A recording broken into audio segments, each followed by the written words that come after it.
للہ الحمد للہ وکفا والصلاۃ والسلام علی اشرف الانبیاء اما بعد. معزز و مکرم سامعین و سامعات، سلسلہ تفسیر القرآن میں انشاءاللہ آج ہم 20واں پارہ پڑھیں گے، اور 20واں پارہ یہ دراصل سورۃ النمل سے ہی شروع ہو رہا ہے. آدھا حصہ سورۃ النمل کا 19ویں پارے میں ہے اور آدھا حصہ سورۃ 20ویں پارے میں ہے. اور جہاں سے 20واں سپارہ شروع ہو رہا ہے، یہاں دراصل اللہ رب العالمین اپنے بندوں سے 5 سوالات فرما رہے ہیں. یہ 5 سوال حقیقت میں توحید کے بارے میں ایک انتہائی بلیغ خطبہ ہے، جس کو کسی اور زبان میں منتقل کرنا آسان نہیں ہے، لیکن پھر بھی اس کو فہم کے لیے، سمجھنے کے لیے ذرا اس کا مفہوم ادا کرنے کی کوشش کی گئی ہے. سب سے پہلا سوال اللہ تعالیٰ فرماتے ہیں امن خلق السماوات والارض وانزل لكم من السماء ماء، سورۃ النمل آیت نمبر 60، کہ کون ہے جس نے زمین اور آسمان کو پیدا کیا اور تمہارے لیے آسمان سے پانی اتارا، پھر اس پانی سے بارونق باغ اگائے. تو پہلا سوال کیا کہ بلند و بالا آسمان اور وسیع و عریض زمین کس نے تخلیق کی؟ اِلٰہٌ مع اللہ، کیا پھر بھی تم کہتے ہو کہ اللہ کے سوا کوئی اور خدا ہے؟ بل ہم قوم یعدلون، نہیں بلکہ ان لوگوں نے سیدھے راستے سے منہ موڑ رکھا ہے. دوسرا سوال آیت نمبر 61 میں کہ زمین کو جائے سکون اور راحت کس نے بنایا؟ امن جعل الارض قرارا وجعل خلالها انہارا وجعل لها رواسي وجعل بین البحرین حاجزا، بھلا وہ کون ہے جس نے زمین کو قرار کی جگہ بنایا اور اس کے بیچ بیچ ایک دریا پیدا کر دیا اور زمین کو ٹھہرانے کے لیے میخیں گاڑ دی. آپ کو معلوم ہے زمین پانی پر ہے، پانی پر ہم کسی چیز کو کھڑا نہیں کر سکتے، لیکن اللہ تعالیٰ نے اتنی بڑی زمین کو کھڑا کیا، پہاڑوں کو میخیں بنا کر کھڑا کیا. الٰہ مع اللہ، کیا پھر بھی اللہ کے سوا کوئی اور خدا ہے؟ بل اکثرهم لا یعلمون، نہیں ان میں سے اکثر لوگ حقیقت سے واقف نہیں ہیں. تیسرا سوال اللہ تعالیٰ فرما رہے ہیں، پوچھ رہے ہیں آیت نمبر 62 میں امن یجیب المضطر اذا دعاہ ویکشف السوء ویجعلکم خلفاء الارض، کون ہے جو بے قرار اور مضطر کی پکار کو سنتا ہے، جو بے قرار کی دعا کو سنتا ہے اور اس کی پکار کو سنتا ہے اور اس کی دعا قبول کرتا ہے اور اس کی تکلیف کو دور کر دیتا ہے؟ وہ کون ہے؟ بے قرار اور مضطر کسے کہتے ہیں؟ مضطر اس مصیبت زدہ کو کہتے ہیں جسے مصائب اور شدائد نے اتنا گھیر لیا ہو کہ ہر طرف سے وہ منہ موڑ کر اللہ کی پناہ لینے پر مجبور ہو جائے، اس کو مضطر کہا جاتا ہے. جسے علامہ ذوالنون فرماتے ہیں المضطر هو الذي ما قطع العلائق عما دون اللہ، قرطبی میں، کہ مضطر اسے کہا جاتا ہے کہ جس کی ساری امیدیں اللہ کے سوا ہر ایک سے ٹوٹ گئی ہوں، اس کو مضطر کہا جاتا ہے. اللہ فرماتا ہے اس کی پکار کون سنتا ہے؟ تو یہ اللہ کا تیسرا سوال. چوتھا سوال آیت نمبر 63 میں امن یہدیکم فی ظلمات البر والبحر ومن یرسل الریاح بشرا بین یدی رحمتہ، سمندر اور خشکی میں سفر کے دوران صحیح سمت دکھانے والا کون ہے؟ کون ہے جو خشکی میں اور اندھیروں میں تمہیں راستہ دکھاتا ہے اور اپنی رحمت کی بارش سے پہلے ہوائیں بھیجتا ہے؟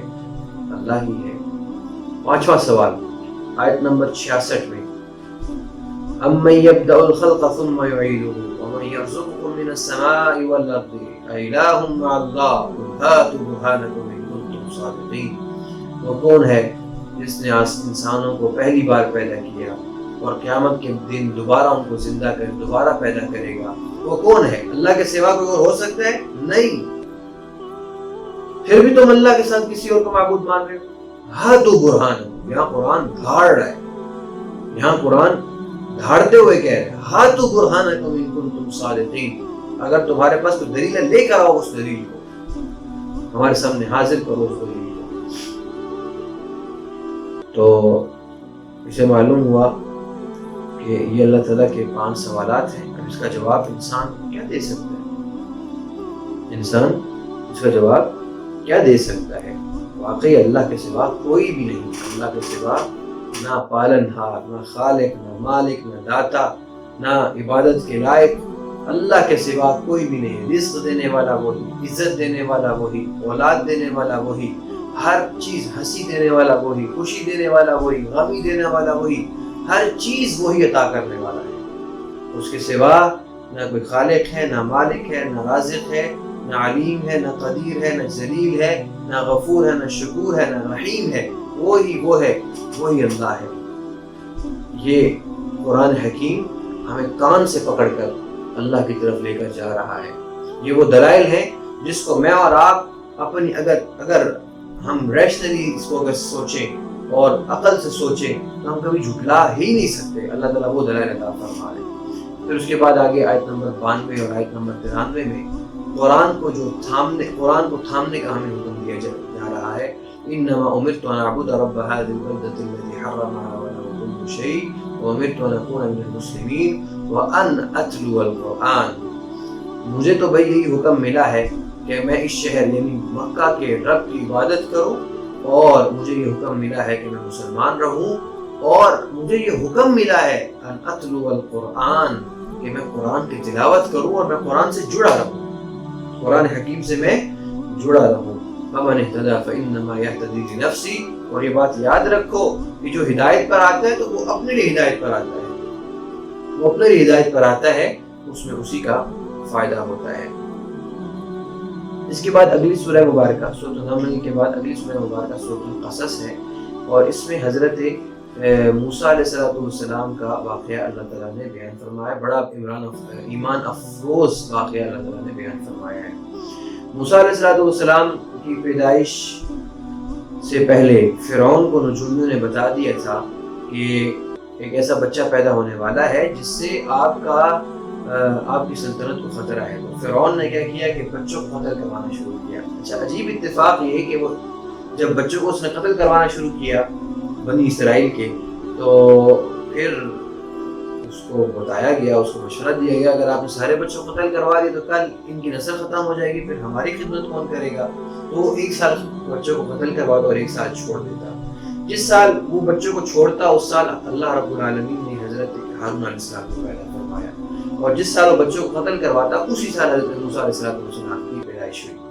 وہ اس طرح کہ جب حضرت موسیٰ علیہ السلام کی پیدائش ہوگی تو اب ان کی والدہ بڑی پریشان تھی، تو اب ان کی والدہ نے ایسا کیا کہ اب اسی پریشانی میں اللہ تعالیٰ نے ان کے دل میں بات ڈالی۔ وَأَوْحَيْنَا إِلَىٰ أُمِّ مُوسَىٰ، ہم نے موسیٰ کے دل میں بات ڈالی کہ موسیٰ علیہ السلام کے والدہ کے دل میں اللہ رب العالمین نے یہ بات ڈالی، اور انہوں نے ایک صندوق لیا اور سمندر کے حوالے کیا، اور وہ سمندر اس سے ایک شاخ نکل رہی تھی جو محل کے اندر سے گزرتی ہوئی جا رہی تھی، اور اسے فرعون کی بیوی آسیہ نے اس صندوق کو اٹھایا، تو حضرت موسیٰ علیہ السلام بیچ میں برآمد ہوئے۔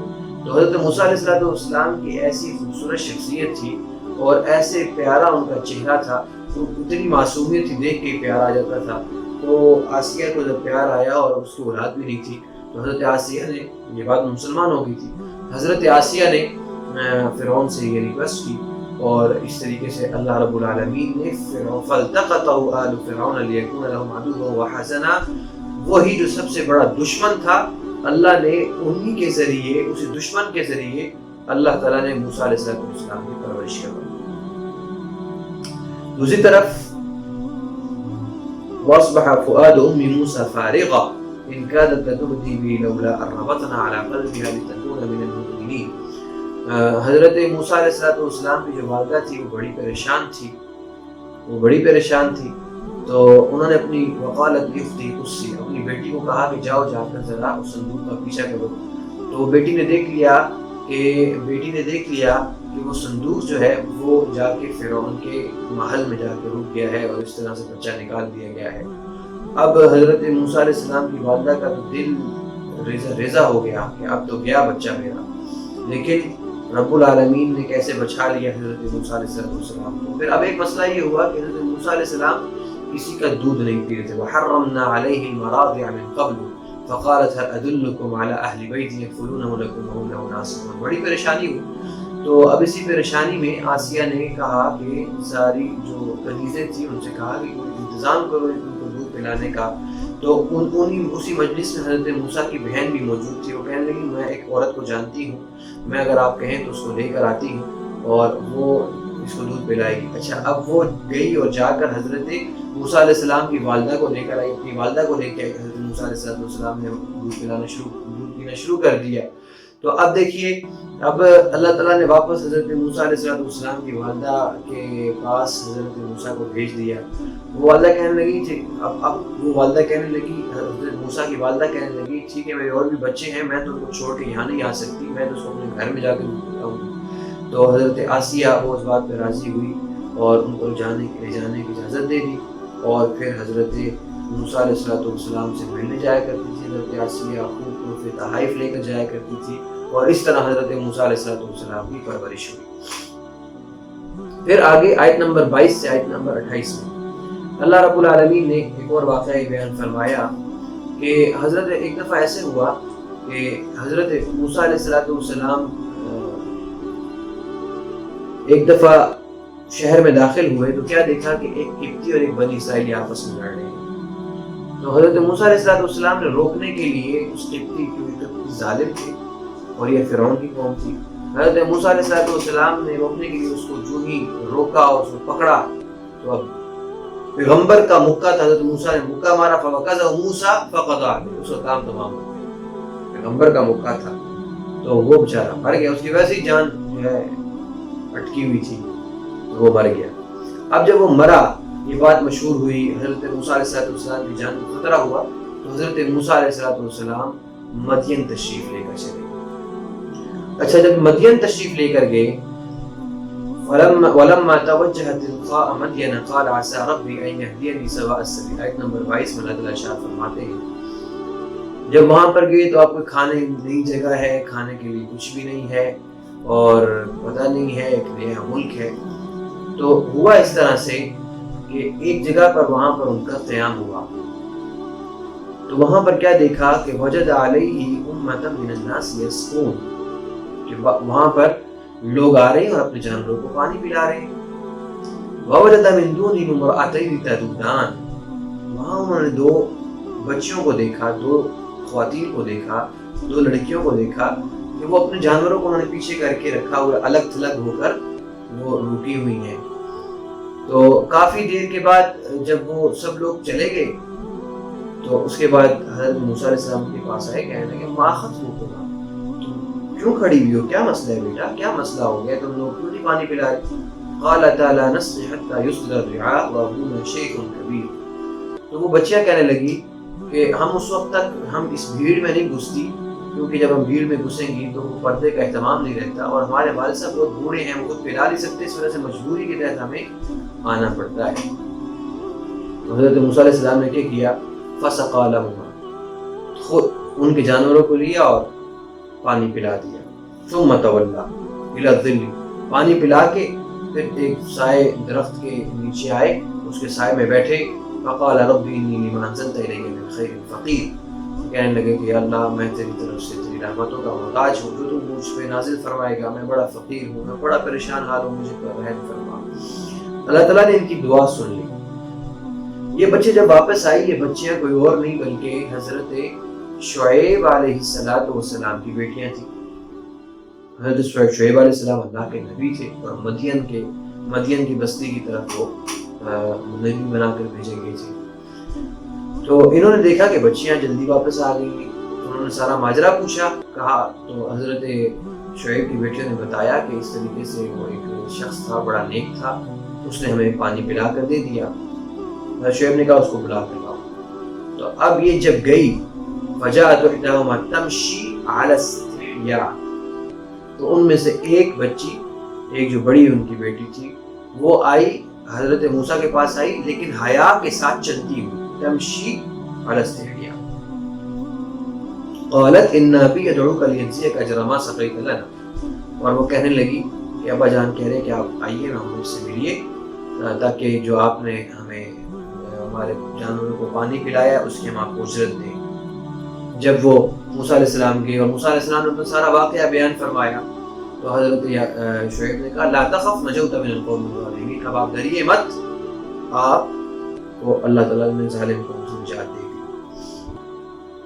تو ان دونوں میں سے ایک بچی کہنے لگی قالت احداہما، ان دونوں میں سے ایک بچی کہنے لگی ابا جان استاجر، اس کو آپ ایسے کریں، ان کو آپ اجرت پہ رکھ لیں، ملازم رکھ لیں، ان خیر من استاجرت القوی الامین، کیونکہ یہ قوی بھی ہیں اور امانت دار بھی ہیں۔ قوی اس طرح کے اصل میں وہ جو ایک بہت بڑا کنواں تھا اور کنویں کے اوپر ایک ڈھکن تھا، حضرت موسیٰ نے اس کو اکیلے اٹھایا، قوم کے کئی لوگ مل کے نہیں اٹھا سکتے تھے، لیکن حضرت موسیٰ نے اس کو اکیلے اٹھایا اور ان کے جانوروں کو پانی پلایا، اس وجہ سے کہا قوی ہے۔ امین امانت دار ہے، کہ امانت دار اس وجہ سے کہا ان کو کہ جب یہ حضرت موسیٰ کو لے کر آ رہی تھی، حضرت موسیٰ نے کہا کہ بیٹا آپ نا ایسے کرو، حضرت موسیٰ نے اس کو کہا، اس خاتون کو، اس لڑکی کو کہا کہ آپ ایسے کرو کہ آپ میرے آگے مت چلو، آپ پیچھے چلو اور پیچھے سے مجھے راستہ بتاتی جاؤ تاکہ میری نظر تم پہ نہ پڑے۔ تو اس وجہ سے ان کو کہا کہ بڑے امانت دار ہیں، آپ ان کو ملازم رکھ لیجیے۔ تو حضرت شعیب نے جب یہ بات سنی تو انہوں نے کہا کہ میں اپنی بیٹی کا آپ سے نکاح کرنا چاہتا ہوں، انی اريد ان انكحك احدى ابنتي هاتين على ان تأجرني 8 حجج، آپ 10 سال میرے پاس رہیے اور میں اپنی بیٹی سے آپ کا نکاح کروں۔ تو یہ سارا واقعہ ہے جو قرآن حکیم نے بیان کیا، لیکن جو ایک اہم ترین پوائنٹ ہے جس کی طرف میں آپ کی توجہ مبذول کروانا چاہ رہا ہوں وہ یہ ہے، یہ آیت نمبر 25 میں اللہ تعالیٰ ارشاد فرما رہے ہیں فجاءت احداہما تمشی علی استحیاء، ان میں سے ایک آئی چلتی ہوئی حیا کے ساتھ۔ فوکس رکھیں آپ تمشی علی استحیاء ان الفاظ پر، کہ یعنی جب وہ آئی تو حضرت موسیٰ علیہ السلام کو بلانے کے لیے تو شرماتی ہوئی آئی، یعنی یہ نہیں کہا، یہ نہیں کہ بے دھڑک آ کر حضرت موسیٰ کے سامنے کھڑی ہو جائے اور کہا کہ آئے ابو جان بلا رہے، نہیں، بلکہ سمٹی سمٹائی ہوئی، کپڑوں کو سنبھالے ہوئے اور احتیاط کی جگہوں کو محفوظ کیے ہوئے حضرت موسیٰ کے سامنے آ کر یہ بچی کھڑی ہوئی۔ دیکھیے ایک چیز یاد رکھیے، قرآن جب کوئی واقعہ بیان کرتا ہے نا تو اس کی چھوٹے چھوٹے جزیات کو بیان نہیں کرتا، قرآن میں جنرل بات کر رہا ہوتا ہے، چھوٹی چھوٹی جزیات کو بیان نہیں کرتا، لیکن یہاں پر قرآن نے جو ان جزیات کو اتنی باریک بینی سے بیان کیا ہے، اس کا کیا مقصد ہے؟ تو اس کا جواب سامعین و سامعات اس کا اور کیا ہو سکتا ہے کہ قرآن حکیم ہر قدم پر یہ نمایاں کرنا چاہ رہا ہے کہ شریفانہ زندگی کے عادات و اطوار کیسے ہوتے ہیں، یعنی ان آیات میں قرآن حکیم بتانا چاہ رہا ہے کہ شریفانہ زندگی کے عادات و اطوار کیسے ہوتے ہیں اور شریف عورتوں کو مردوں کے معاملے میں کیسا رویہ اختیار کرنا چاہیے، اور یہی شریفانہ اطوار و عادات ہیں جن کو قرآن حکیم سورۃ النور سورۃ احزاب میں بیان بھی فرمایا ہے۔ یہاں ایک بات یہ بھی یاد رکھیے، قرآن حکیم یہ عادات و اطوار کہ حیا کے ساتھ سمٹی سمٹائی ہوئی چلی ہوئی آ رہی ہے، قرآن حکیم یہ عادات اور یہ رویہ ان خواتین کا بیان کر رہا ہے جو مجبوری کی وجہ سے گھر سے باہر نکل کے جن کو کام کرنا پڑتا تھا، تو ایسی خواتین جو مجبوری کی وجہ سے گھر سے باہر نکلیں اور ان کی روش یہ ہو کہ وہ حیا کے ساتھ نکلیں، اللہ کو یہ پسند ہے، تبھی تو اللہ نے قرآن میں بیان فرمایا نا۔ تو ان خواتین کے لیے اللہ کو پھر کیا پسند ہوگا کہ جو کسی مجبوری کے تحت نہ نکلیں، ویسے ہی نکلیں، تو کیا اللہ تعالیٰ کو ان کے لیے حیا اور شریفانہ عادات و اطوار پسند نہیں ہوں گے؟ بالکل پسند ہوں گے۔ تو قرآن حکیم ان آیت مبارکہ میں میری بہن، میری والدہ اس پہ ضرور غور کرے۔ یہ قرآن حکیم نے اتنی باریک بینی سے جب اس چیز کو بیان فرمایا تو قرآن دراصل حیا، پاک دامنی اور خوبصورت ایک عزت والی زندگی جینا چاہ رہا ہے۔ ہمارا ایک بہت بڑا پرابلم ہے، ہمارا پرابلم یہ ہے ہمارا مرد آنکھوں کو جھکانا نہیں چاہتا، اور ہماری خاتون وہ پردہ کرنا نہیں چاہتی اور وہ پردے کو جاہلیت سمجھ رہی ہوتی ہے، لیکن دونوں عزت کے متلاشی ہوتے ہیں، دونوں چاہتے ہیں کہ ان کو احترام ملے، دونوں چاہتے ہیں کہ ان کو عزت کی نگاہ سے دیکھا جائے، جبکہ اللہ کے بنیادی احکامات کو توڑ کر عزت کہاں؟ عزت تو اللہ نے اپنے احکامات میں رکھی ہوئی ہے، عزت تو رسول اللہ صلی اللہ علیہ وسلم کے طریقہ میں چلنے میں رکھی ہوئی ہے۔ اور پھر آخر میں اگلی بات یاد رکھیے، حضرت آسیہ کا ذکر آیا۔ حضرت آسیہ فرعون کے گھر میں تھی، اس کی بیوی تھی، لیکن اپنے آپ کو بدلنے کا ارادہ کیا، اللہ تعالیٰ نے ایمان جیسی نعمت عطا فرما دی۔ جبکہ دوسری طرف حضرت نوح علیہ السلام کا سگا بیٹا جو کہ حضرت نوح کے گھر میں تھا، ہر وقت ایک ایسے ماحول میں جہاں وحی اترتی ہو اور ایسے ماحول میں جہاں پر نبوت کا جو خانوادہ ہو، لیکن اس نے اپنے آپ کو بدلنے کا ارادہ نہیں کیا، ایمان سے محروم رہا۔ تو بہانے نہیں بنانے چاہیے کہ حالات ایسے ہیں، مسائل ایسے ہیں، پرابلمس ہیں، اپنی فیملی کے بہت سارے پرابلمس ہیں، بہانے نہیں بنانے چاہیے، بلکہ ہمت کر کے اللہ کی رضا کے لیے عمل کرنا چاہیے۔ اللہ تعالیٰ کو راستے کھولتے ہیں۔ وآخر دعوانا